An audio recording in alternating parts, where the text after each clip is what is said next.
Okay, there's been several stories, actually sad stories. Wall Street bankers, a couple of them over the past week dropped dead.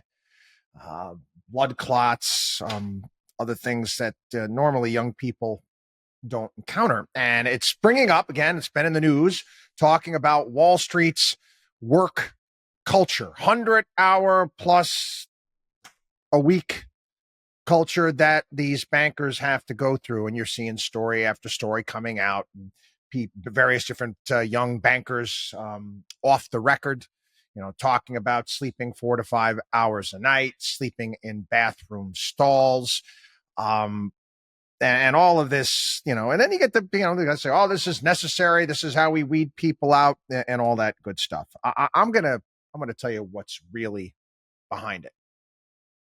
I'm going to tell you what's really behind it, and nobody else has. There's a reason why they work these bankers really hard. Oh, I know, they got to prove themselves and all this stuff, and they're working hard on deals for their bosses. Yeah. The reason is that when you go through something like that, it's in some sense, it's almost like brainwashing. It is. It's like brainwashing people. There's a myriad of things that they want to see how far they can take you, but they also know that once you're going through this, you're never going to want to quit. Once you get past this, and once you get past, oh yeah, I put my 2 years in, you're going to want to start seeing a reward for that. Meaning, again, you're going to have no problem at all doing whatever the firm tells you to do.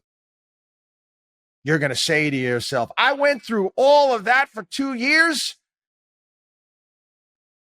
It will, if you didn't have an ethical bypass at birth, it's most certainly trying to instill it. It will basically get you to a point in time where money will be your idol. Money will be your idol. That will be your love. And that's what they're looking to instill. I've been through this. I know exactly what they're trying to do, and the type of pressures that go on in the office.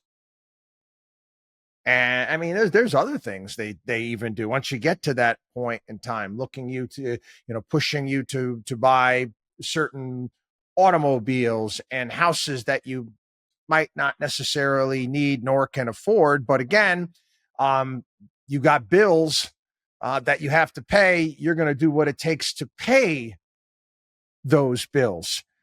It is a culture of brainwashing for 2 years.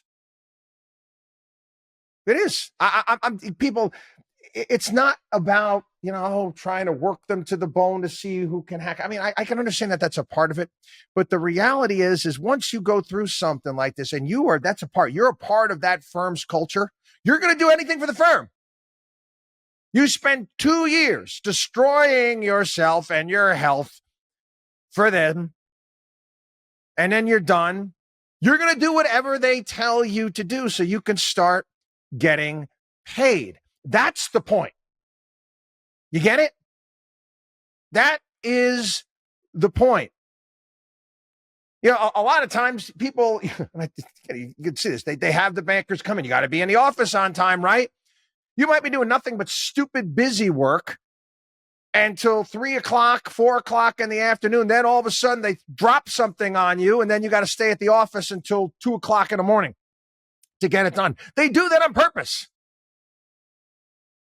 They do that on purpose because if you're willing to do that, if you're willing to do all of these things, guess what else you'll be willing to do?